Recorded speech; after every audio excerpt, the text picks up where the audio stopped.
কি জানিস, কোন সামান্য ব্যাপার কখন কার কাছে গুরুত্বপূর্ণ হয়ে যায় তা কেউ বলতে পারে না। অবাক হয়ে যাচ্ছিস তো? আমি কিন্তু আর কোনো কিছুতে অবাক হই না।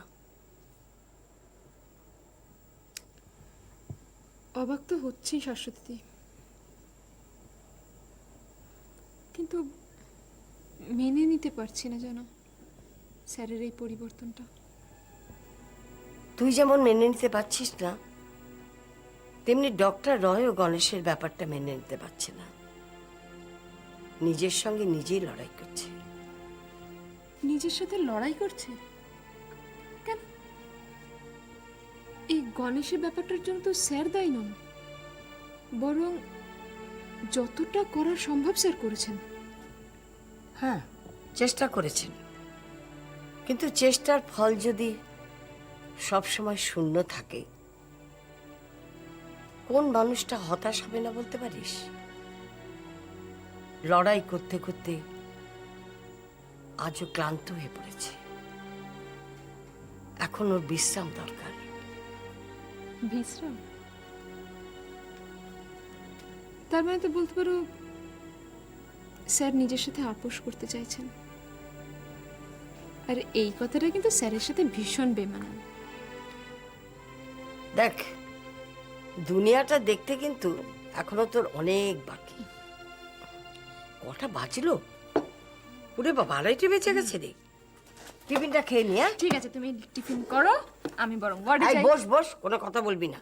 কথা যখন একবার তুলেছিস শেষ করে যেতে হবে। আরে খাই তো একটু শশার একটা সন্দেশ, ওতে তুই নজর দিবি না আমি জানি। ধর।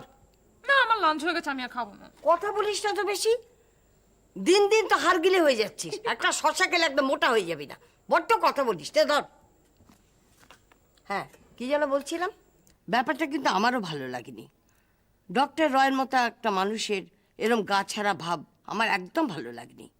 হসপিটালে আসছেন, পেশেন্ট দেখতে হয়, দেখছেন। হ্যাঁ গো, উনি আজকাল আউটডোরে প্রায় দেরি করে আসেন জানো। আমি তো সেনকে জিজ্ঞেসই করে ফেললাম, কি বললেন জানো, তিতিরকে স্কুলে পৌঁছে দিয়ে তবে নাকি আসতে হয়। এরকমও হয়? হয় রে, হয়।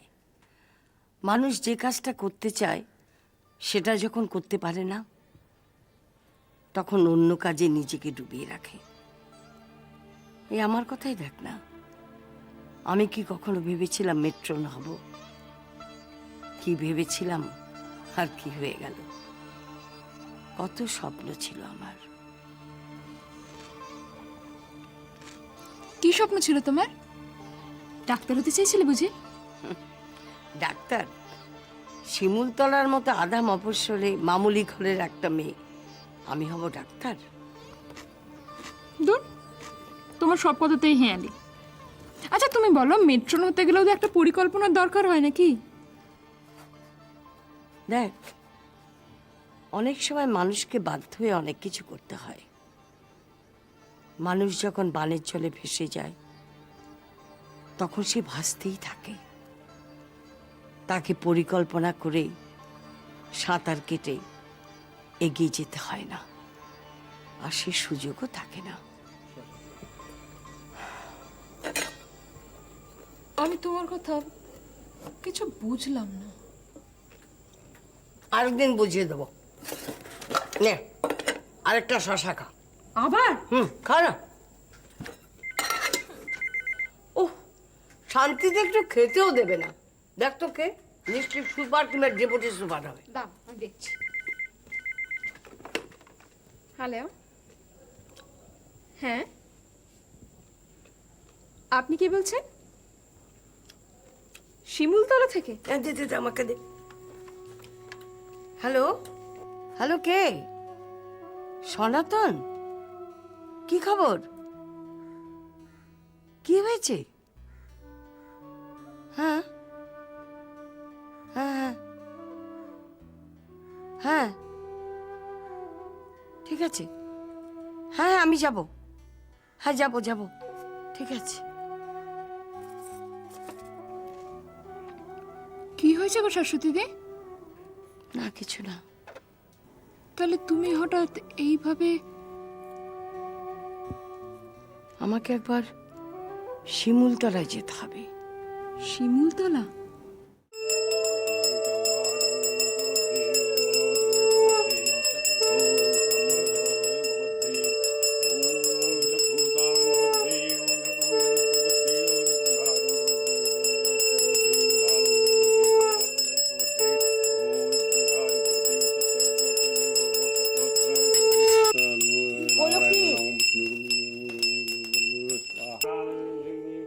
আসছে।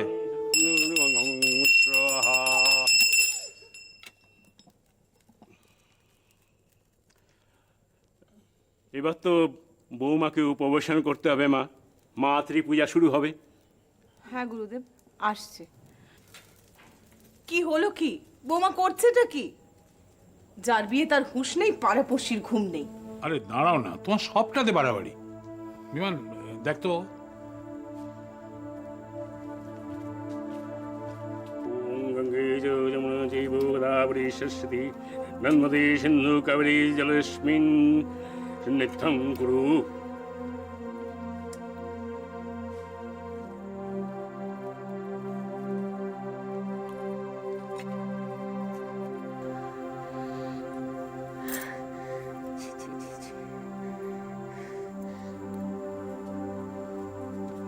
কি হলো?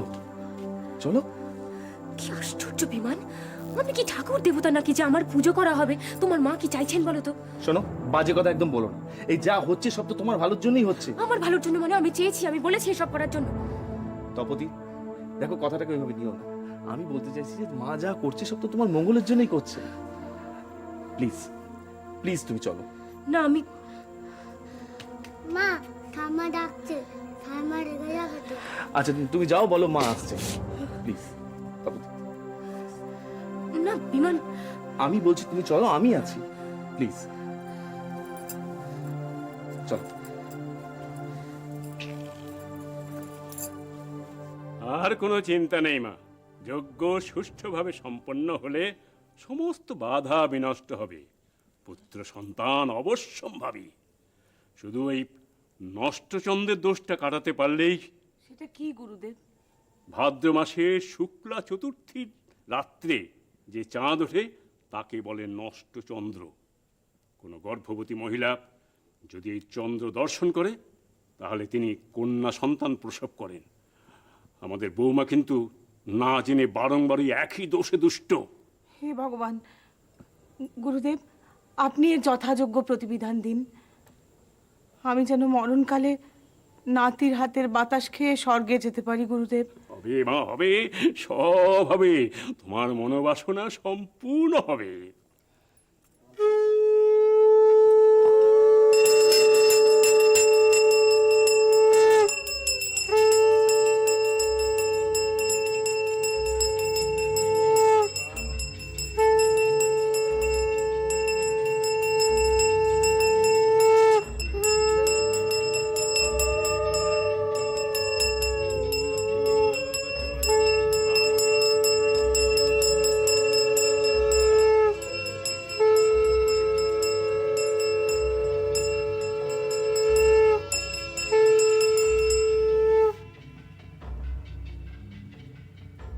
এসো বৌমা, এসো।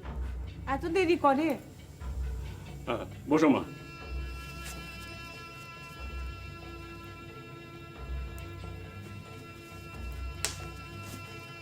বসো।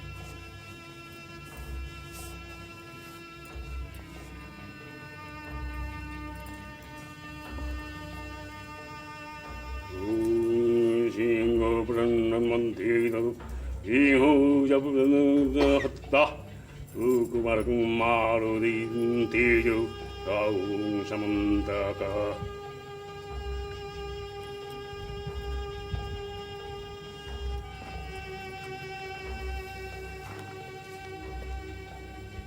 ওম বলো মা, আমার সঙ্গে বলো। ওম অস্তি অস্তি গোদাবরী তীরে গোদাবরী তীরে জম্বুলা নাম জম্বুলা রাক্ষসী রাক্ষস অশ্রয় শরণাং।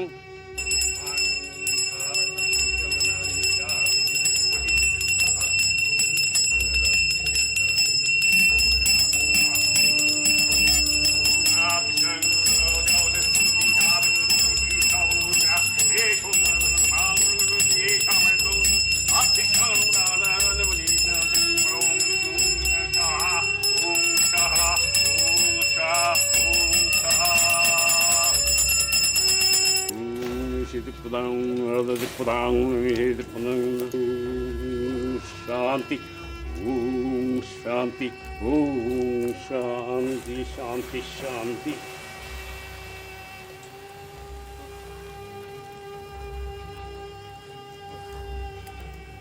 ধরো মা এটা, ধরো এটা। ধরো। এটা নিয়ে কি এটা করছো কি? ধরো, গুরুদেব যা বলছেন সেটা করো। ও ও, এটা নিয়ে কি করব? ভক্তি ভরে পুত্র কামনা করে এটা খেয়ে ফেলো মা, মনস্কামনা পূর্ণ হবে। এইটা হ্যাঁ, বৌমা, এটা খেয়ে নাও। বৌমা, খেয়ে নাও এটা। আমি পারবো না মা। পারবে না মানে?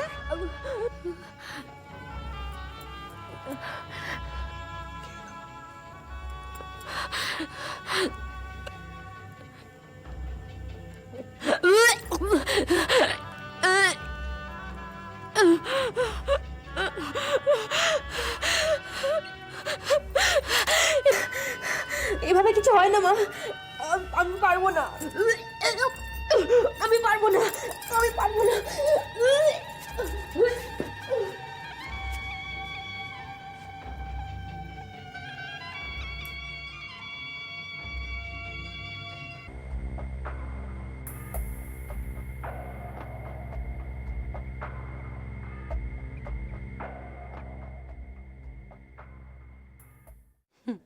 ঠিকই বলেছেন ডক্টর সেন, এরমই উপলব্ধি হয় বটে।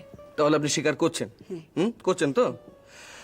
আচ্ছা, সেক্ষেত্রে আপনি ওই উন্মুক্ত নীলাচল ফেলে ছুটি এক্সটেন্ড না করে স্পন্দনে জয়েন করলেন কেন?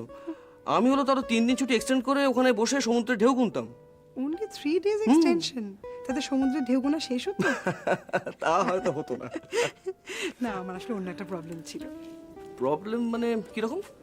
পৃথাকে নিয়ে, মানে ওর শরীরটা হঠাৎ খারাপ হলো, মা টেন্সড আমাকে ফোন করলো, যথারীতি চলে আসতে হলো আমাকে তাড়াতাড়ি। আচ্ছা আচ্ছা আচ্ছা, তো এখন কেমন আছে? She is okay, just flu হয়েছিল, মা টেন্সড হয়ে গেছে, that's it. R O baby তো, আমি ভেবেছিলাম এরকম একটা জার্নি হয়তো খুব ধকল হবে, তাই নিয়ে যাইনি। এখন মনে হচ্ছে নিয়ে গেলেই ভালো হতো। দেখুন, যে হয়ে গেছে এ নিয়ে ভেবে আর কোনো লাভ নেই। সেই, তবে অনুশোচনা হচ্ছে বলে বলতে পারি না, কারণ ওখানে পুরীতে বসে সমুদ্রের দিকে তাকে আমি স্পন্দনের কথাই ভাবতাম। তাহলে আপনি একটা কাজ করুন, আপনি তাহলে কাজে লেগে পড়ুন। হ্যাঁ, যাবো আমি একটু ডক্টর রায়ের সঙ্গে কথা বলে তারপর। স্যার বোধহয় এখনো আসেননি। আসেননি? 10:35? হ্যাঁ, আজকাল তো এরকমই হচ্ছে। মানে লেট? হ্যাঁ, মানে আপনি তো সবই জানেন আগের ঘটনা। জানি জানি, মানে পুরীতে বসে খবরের কাগজে কিছু পড়েছি, আর এখানে এসে শুনলাম যে উনি আবার ফিরে এসেছেন। বাকি হ্যাঁ, যিনি ফিরে এসেছেন তিনি আমাদের স্যার নন। মানে মানেটা আপনি 10 মিনিট কথা বললেই বুঝতে পারবেন। না, মানে বুঝতে পারছি না, আপনি একটু পরিষ্কার করে বলবেন প্লিজ। ডক্টর রায়ের কথা বলতে গিয়ে আপনি এত আপসেট হয়ে যাচ্ছেন কেন ডক্টর সেন? প্লিজ বলুন, উনি কি করেছেন? না না, উনি কিছু করেননি। আচ্ছা, ইনফ্যাক্ট উনি কিছু করছেন না, সেটাই সব থেকে বড় প্রবলেম। ওনার মতো ওই ফায়ারটা আর নেই। অবশ্যই এর জন্য আমরাই দায়ী। সম্ভুতর একটা ছোট্ট ভুলের জন্য আজকে গণেশ মান্না মারা গেল। গণেশ মান্না মারা গেছে? মারা গেছে। আর তারপর থেকে স্যার কিরকম চুপচাপ হয়ে গেছেন, কম কথা বলছেন, কিরকম একটা নির্লিপ্ত ভাব। আপনি বলুন না স্যার, এরকম বিহেভিয়ার আপনি স্ট্যান্ড করতে পারতেন?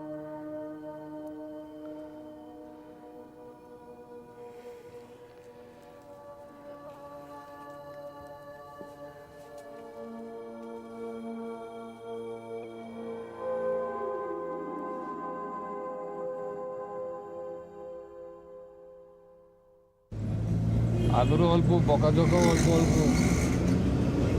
আরে কেমন টিচার?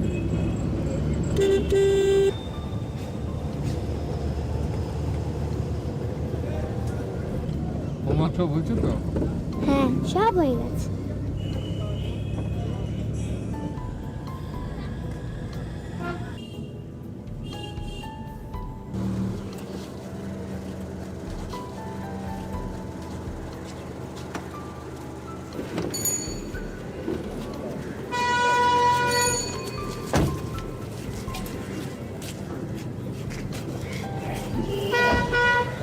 নাও সাবধানে, জলটা খাবে মনে করে, টিফিনগুলো খাবে, দুষ্টুমি করো না।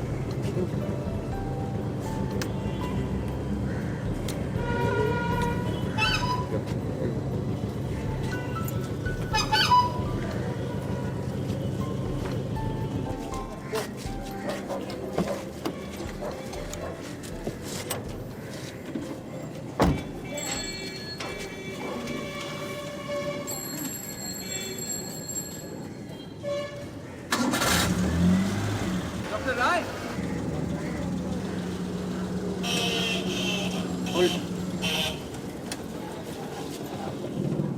হ্যাঁ, দারুণ উপকার। আমি তো হাতে নাতে ফল পেতাম। এই বিশ্বাস করছেন না তো? আরে বিলিভ মি, অ্যাবসলিউটলি। কোনো ক্রিটিক্যাল কেস থাকলে আমি ওটিতে ঢোকার আগে আধ ঘন্টা কিরিটি ফেলুদা পড়ে নিতাম, একেবারে মাথা ঝরঝরে হয়ে যেত। হ্যাঁ, স্ক্যালপল, ফরসেপ সব একেবারে তুলির মতো বিহেভ করতো ওটিতে।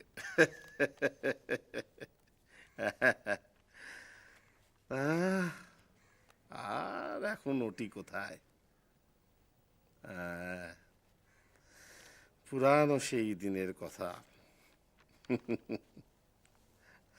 চেয়ারে বসে বসেই বেশিরভাগ কাজ করতে হচ্ছে। না, ক্রিটিক্যাল কেস বেড়েছে বই কমেনি কিছু, সবই চেয়ারে বসে অপারেট করতে হয়।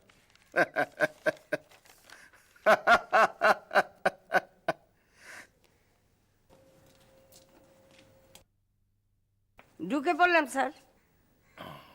আর এক ক্রিটিক্যাল কেস। রাখছি মিস্টার, না অনেক কথা বাকি রয়ে গেল, পরে কথা হবে। হাসি মস্করা করে বেশ আছেন। আমার কেসটার কি হলো? কোন কেসটা বলুন তো? কোন কেসটা? সব হেসে উড়িয়ে দিয়েছেন। না হেসে না, ওই আপনার ওই মেডিসিন তো মনে আছে আমার, দিব্য মনে আছে। আমি ওই আপনার রিকুইজিশনটা স্টোরে ফরওয়ার্ড করে দিয়েছি, আপনি দিন শতকের মধ্যে সাপ্লাই পেয়ে যাবেন। আর আমার ছুটির দরখাস্তটা? আপনার সেই 90 দিনের লিভ অ্যাপ্লিকেশন, ওটাও আমি সিএমওর কাছে ফরওয়ার্ড করে দিয়েছি। সিএমও? কিন্তু আপনিও তো ওটা স্যাংশন করেন জানতাম। হ্যাঁ, কিন্তু ওই 90 দিনের স্যাংশন করার এখতিয়ার আমার নেই। তাই বলে আপনি সেখানে আপনি রাগারাগি করবেন না, আপনি না সব ব্যাপারে বড় অল্প উত্তেজিত হয়ে যান। জিনিসটা বোঝার চেষ্টা করুন, আমাকেও তো আইন বাঁচিয়ে চলতে হবে। আইন বাঁচিয়ে নয়, বলুন গা বাঁচিয়ে। আশ্চর্য, বছরে আমার ইয়েল কত পচে যায়, আর এলএপি জমা হয়ে আছে 500 দিনের ওপরে, আর আপনি 3 মাসের ছুটির জন্য অত দূর ছুটে গেলেন। কাল থেকে আমার ছুটি চাই। কবে সিএমও ছুটি গ্রান্ট করবে তার জন্য আমি বসে থাকবো? তা বলছি না, কিন্তু জিনিসটা বোঝার চেষ্টা করুন। আপনার 2-1 দিনের ব্যাপার হলে আলাদা কথা হতো, ওই 90 দিনের ছুটি আপনি তো আগে কখনো নেননি। কখনো নিনি বলে যে কোনোদিন নেব না তাহলে তো কোনো মানে নেই। না। আমারও তো একটা পার্সোনাল লাইফ আছে। নিশ্চয়ই সেটা তো থাকার কথাই, থাকা উচিত, কিন্তু আপনার ওই দেখুন অ্যাপ্লিকেশনটাও ডিফেক্টিভ, ওখানে রিজনস ফর লিভ বলে কিছু লেখাই নেই। হ্যাঁ, মানে আপনি কেন ছুটি নিচ্ছেন, কি জন্য ছুটি এসব কিছু বলা নেই। কারণ শিমুলতলার কথা কিছু বলিনি আপনাকে? এই দেখুন, সে আপনি বলেছেন আমি শুনেছি, কিন্তু অ্যাপ্লিকেশনে তো লেখা নেই। অবশ্য অ্যাপ্লিকেশনে লেখাও যায় না, 90 দিনের জন্য তো আর কেউ বেড়াতে যেতে পারে না। আমি বেড়াতে যাচ্ছি, হঠাৎ আপনার এটা মনে হলো কেন? শিমুলতলা তো লোকে বেড়াতেই যায়, ওটা তো টুরিস্ট স্পট। সেখানে কিছু সাধারণ মানুষও আছে, আর সাধারণের মধ্যে আমার দাদাও আছেন। আর আপনার অবগতির জন্য বলছি, সম্প্রতি দাদা আমার অসুস্থ, ছুটিটা আমার খুব দরকার। আপনার দাদা অসুস্থ? হ্যাঁ, তাহলে তো ছুটিটা অবশ্যই না। ইন দ্যাট কেস আমার একটা সাজেশন, বলবো? বলুন। না, ওরকম গম্ভীরভাবে তাকাবেন না। আমি বলছি যে ধরুন একটু হাসি হাসি করুন না মুখটা একটু। বলছি যে ধরুন আপনি আপনার দাদার ওখানে গিয়ে ওই 3 মাস 4 মাস থেকে ওরম না করে আপনি একটা জিনিস করতে পারেন, আপনার দাদাকে কলকাতায় নিয়ে চলে এলেন। হ্যাঁ, নিয়ে এসে স্পন্দনে ভর্তি করে দিলেন। তাতে যেটা অ্যাডভান্টেজ হচ্ছে, আমার আপনার চোখের সামনে উনি ভর্তি হলেন, এখানে চিকিৎসা হলো, আর আপনাকেও অতদিন ওখানে থাকতে হলো না। না, দাদার পক্ষে এখন কলকাতা আসা সম্ভব নয়। একেবারেই নয়, কোনো মতেই নয়। তাহলে কি উপায়? উপায় আমার জানা আছে। জানা আছে? এই দেখুন, আমি জানতাম আপনি যদি ভাবেন একটা উপায় নিশ্চয়ই বার করবেন। হ্যাঁ, বলুন তো কি করা যায়? উপায় হচ্ছে, কালকে আমার মেডিকেল রিপোর্টটা আপনি পাবেন। বাহ, ভেরি গুড। তারপর? এবং কালকে থেকে আমি সিক।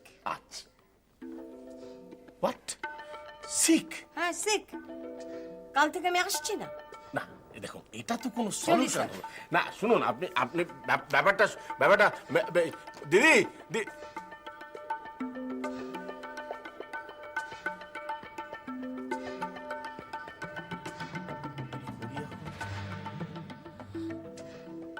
সিএমও জুজুতেও তো ভবি ভুললো না।